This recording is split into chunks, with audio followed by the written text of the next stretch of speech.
We call the Norwalk WPCA meeting of November 17th, 2025 to order. And it is 5:30. There's a quorum present. I guess we should do roll call. Ostafine here, Bovee, Manella, Igneri, Breyer. Okay, you guys, Smith, you guys aren't saying anything, but I can see you, so I said it out loud. We have a quorum. Acceptance of the meeting minutes. Is there a motion to accept the meeting minutes? So moved. By Mr. Igneri. Any comments, questions, corrections, edits?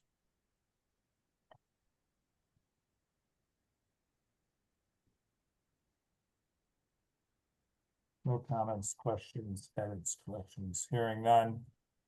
Call the question. All in favor? Aye. Aye. And I'll say it out loud. Ostafine, Bovee, Manella, Freyer, Igneri. Mrs. Smith? Abstain. Smith is abstaining. Okay, that passes with one abstention. It's 5:31. Is there any public participation? There is- Anybody? Sorry. Sorry, go ahead, Nelly. No, there is not. No public participation. It is 5:32. Move on to Roman numeral 5, new business A1.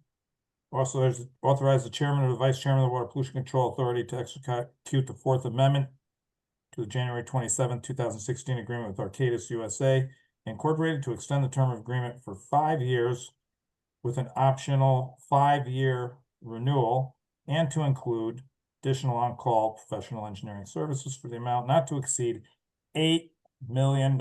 Is there a motion to extend the term of the agreement? Mr. Igneri raised his hand first. Any presentation from staff? Yes, I'll do the presentation. In the board package, there's a non-competitive procurement justification form that's been signed by the chief and also purchasing.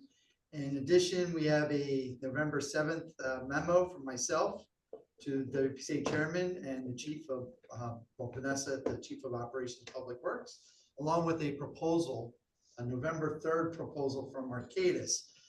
Basically, to summarize all this, Arcadis has been providing on-call professional engineering services to the WPCA related to wastewater treatment plant. The third contract that we're currently in is set to expire in January 26th of 2026. So staff are requesting to enter a fourth contract amendment to continue current and future work. Arcadis was originally selected via qualification-based selection and also meeting the Deep Clean Water Fund requirements. In May of 2022, the City of Norwalk entered into consent order with Deep, and we had multiple deliverables along with a 5- and 10-year schedule. Arcadis was brought into that consent order because the projects that the team is working on are long-term projects. So currently, the Arcadis team is working on the final settling tank project. We had submitted the draft facility plan with them, so we're waiting Deep approval and then providing any additional comments or feedback, along with several other projects that we're closing out now. And looking towards new projects, we have the aeration system upgrade and design bid and construction admin resident services is $8 million. There's also a wet weather project. We're not quite sure which one will be the ultimately selected or agreed to by Deep, but Arcadis is instrumental with that plan as well. That engineering is not included at this time in the $8 million request. Post Deep approval, we would come back to the board with any, once we understand what they've approved, we'll come back with a new scope of work in the future to the board. Okay. Any questions of staff? Any clarifications needed?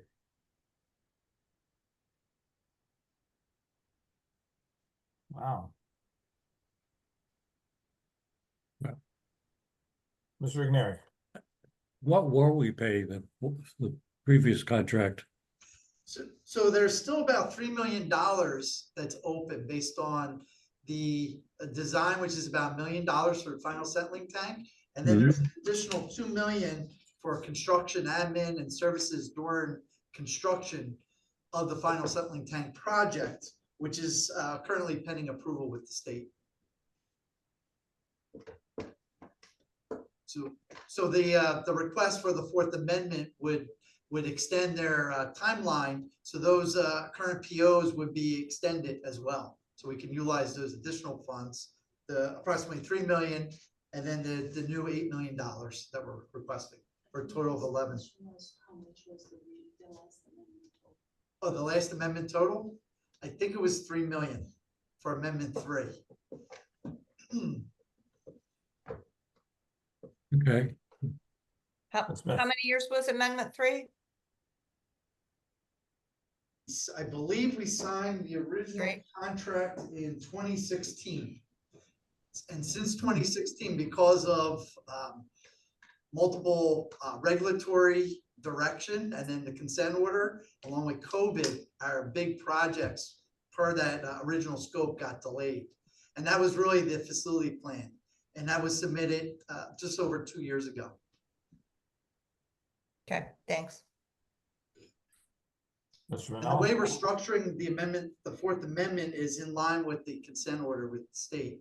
So there's a 5-year and then potentially, and then a 10-year schedule. We are preparing this because we will definitely need to use Arcata since they are the ones on already on record with all the application that we did with them. So depending on what they direct us to do, we already have them on board with the agreement. It's just as of now, our contract with them, that Third Amendment will expire now in January. So we're just being proactive.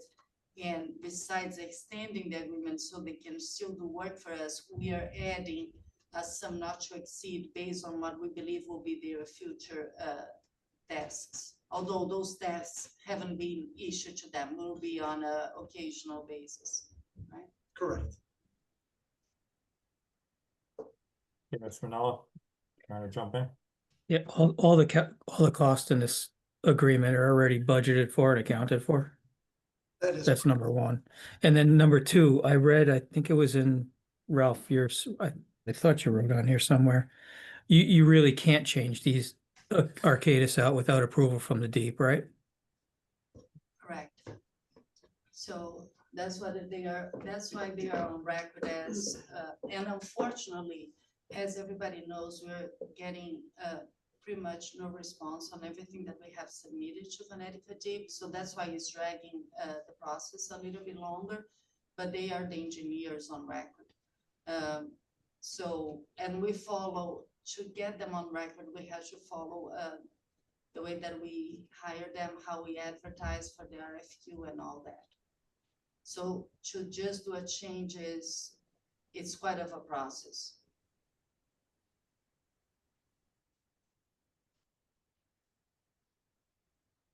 And also, I have to say, we really kind of, the level of their work has been very good. You know, everything that we have been done with them so far has been fantastic. They're very responsive. They are always present when we need them. So we have no concerns of continue the work with them for the next 2 years.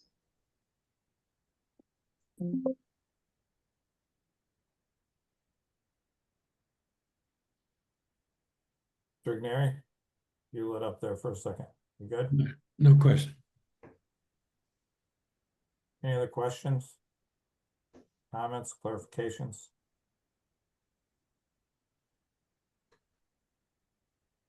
Okay. All in favor? Aye. Aye. So let's Aye. see. Ostafine, Bovee, Manella, Freyer, Igneri, Smith. That passes unanimously. It is 5:40.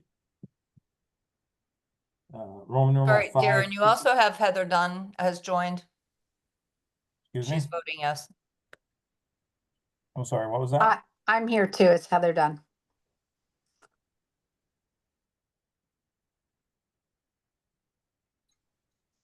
Okay.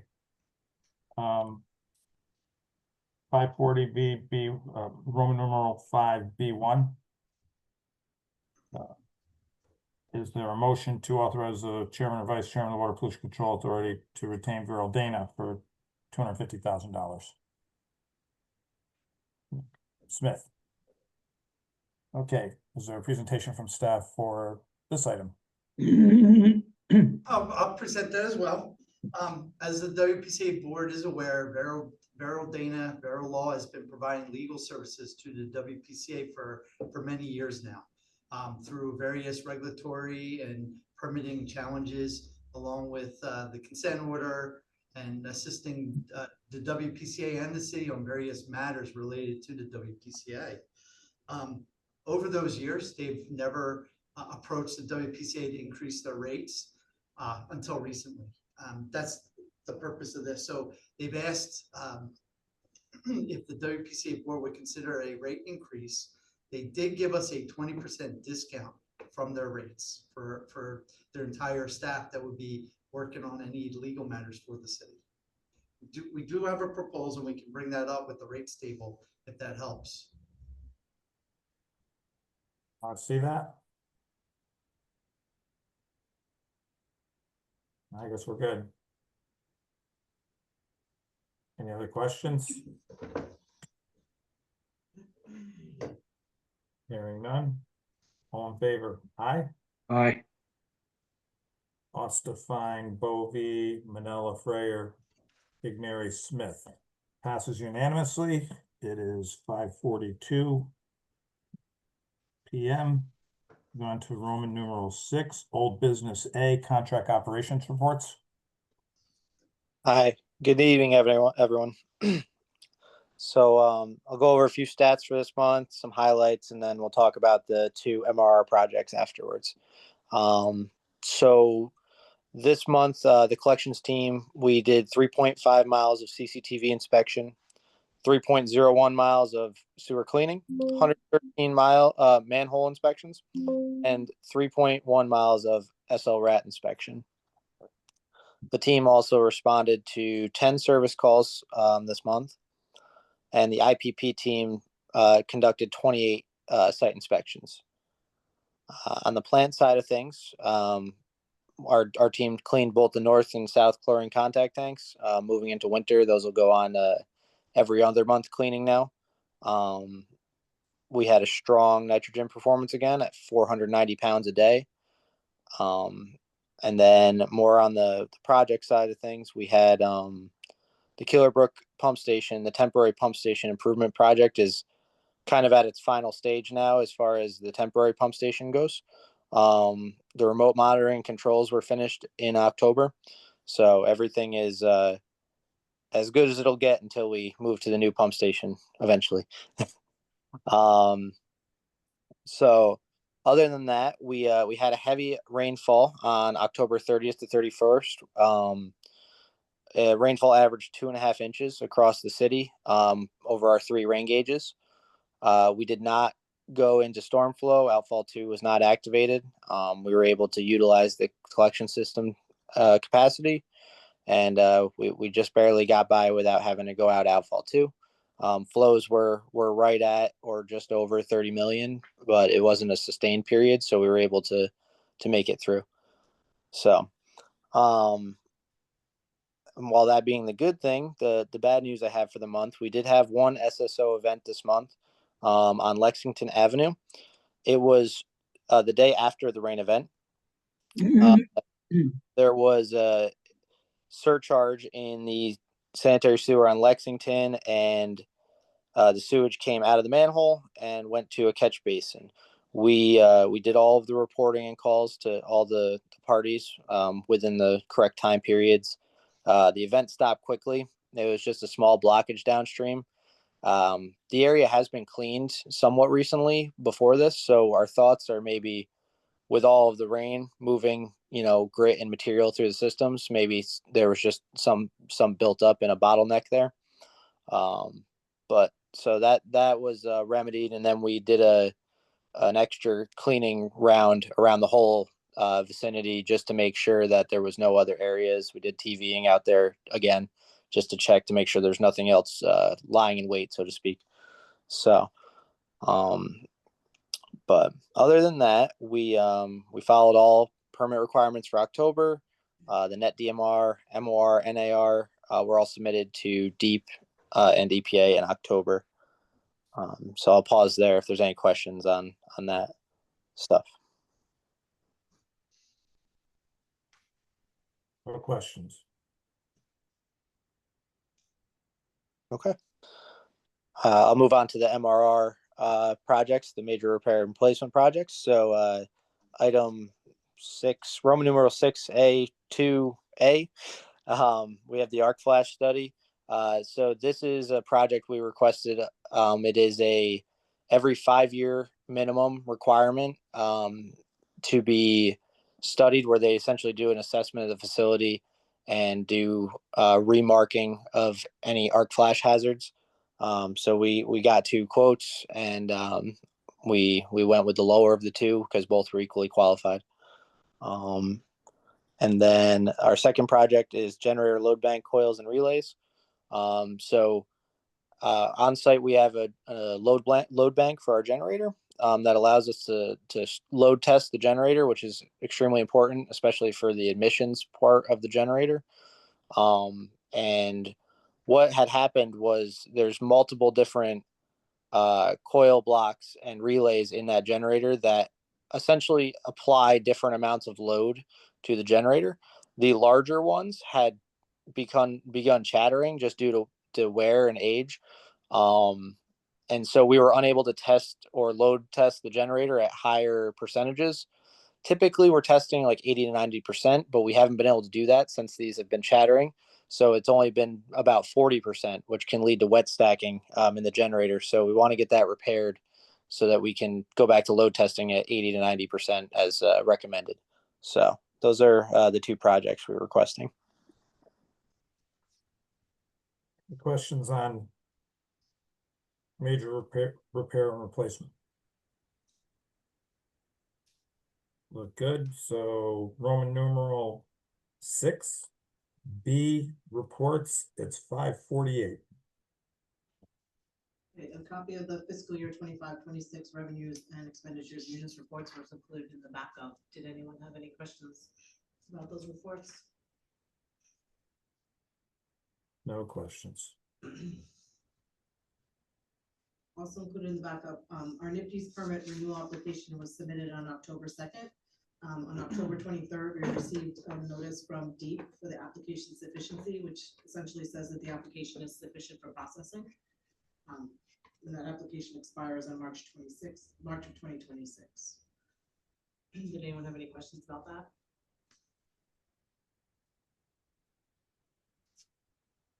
No questions. So we'll move on to Roman numeral 6C. It is 549. Final settlement tank project, 30% basis of design report was submitted earlier this month. The team is currently reviewing it, and we intend to have a workshop meeting next month to discuss our review comments to move the design forward.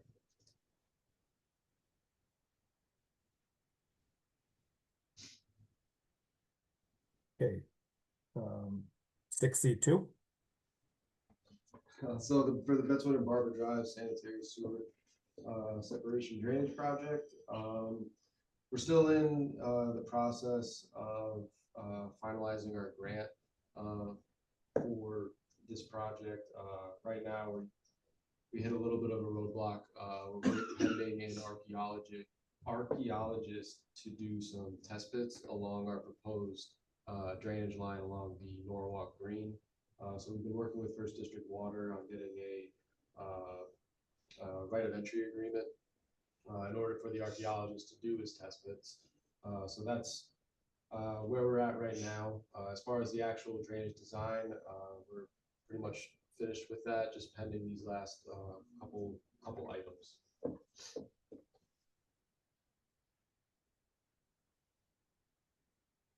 Any questions on that? I don't have a question on that, but what's up with Boughton Street? So good news, right now, Woodard and Curran is having a surveyor, start, investigation over on Bowden Street. It's planning on being there on Wednesday this week. After the survey, they're also gonna be doing some, soil borings, pending, I forget what's, for it. But so basically after the survey, they're gonna do the soil borings. After the soil borings, they'll be able to produce a 30% design with cost proposals. Bring it back to the board. And then we'll bring it back to the board for your review. Thank you.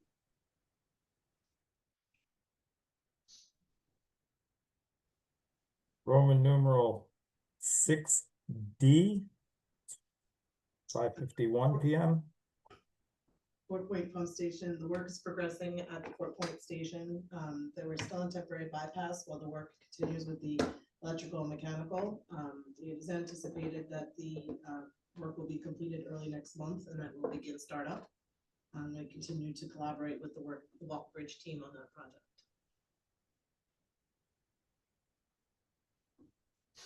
Questions? Okay.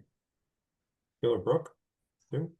Kilo Brook, Veolia continues to maintain the temporary bypass on a daily basis, and things are, as Trevor had said, are going fairly well. The WPCA and the city continue to work with the insurance for the claim and FEMA and potential federal grant application for supporting to potentially support funding for the project. Okay, no questions. Beacon Street, number 3. Beacon Street's going well. CJ Fuji is planning on finishing up the sanitary sewer bypass setup by the end of the week. And then start installing some manholes in the actual sanitary sewer pipe starting next week. Starting at Beacon and Sunset, they'll be working their way up towards Willow Street and Armstrong. And then leaving the Sunset Hill Avenue and East Avenue section towards the second half of the year. Okay, no questions. D4. So Sam S. and Bell Island Sewer said rehabilitation project with in situ form, all lining is complete. There are only a few manholes along the river that are a little bit challenging, and the in situ form team has come up with a plan on how to rehabilitate them safely. Any questions on Anticipate all 4? that work to be done in December in those last few locations. Any questions on D4? Okay, Roman numeral 6E sewer appeals, it's 5:53 PM. So sewer use appeals and adjustments to date equal total $19,542. Any questions on that? No questions. 6F, Roman numeral 6F, 5:54 PM.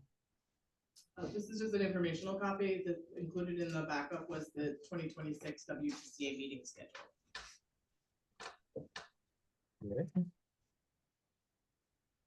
Roman numeral 7, are there any discussions or questions on anything on the agenda, not on the agenda? Ms. Smith?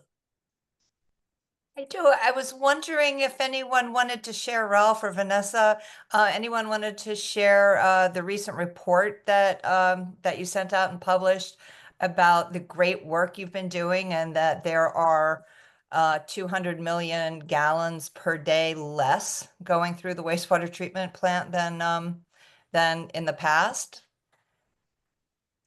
Yep, I think so this is really great news, and we should be shouting it from the rooftops. Yes, recently the staff took a look at wastewater flows through the years and summarized everything into a report, and it was actually part of that was published today on Nancy on Norwalk. Basically, in 2004, well, 20 years of data, starting 20 years ago, we were about 14.2 million gallons per day to the wastewater treatment plant. And over the years, our flow has decreased. Today, through 20 years, we're at 12.2 million gallons per day. So over those 20 years is 2 million gallon reduction. And I think this is important to say that is a reflection of a lot of things that happen at the same time. Even though the city has been positively growing, there is a lot of appliances that are now energy efficient that helps with a lot of the consumption. And besides that is all the investment that the team and the board have been doing to really improve all the infrastructure.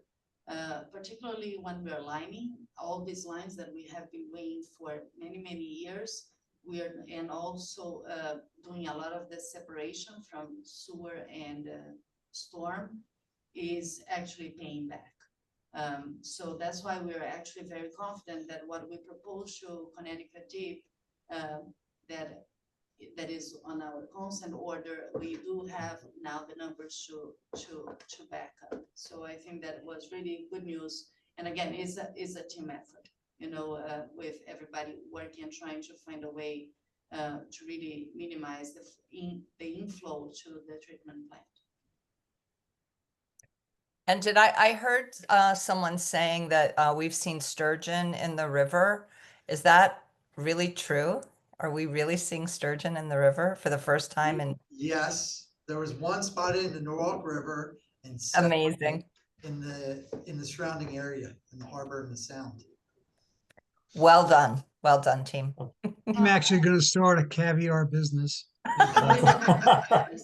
That will be our next harvest here. Are you kidding? So the oysters and caviar. I love it. Not bad. I'll take it. That's amazing.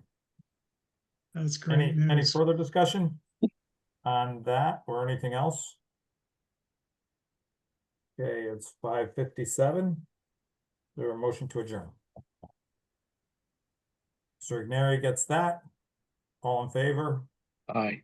Aye. I won't do roll call. That's unanimous, and happy holiday to all of you. I'll see you on the 15th. You as well. Thank you. Good night. Happy Give everybody.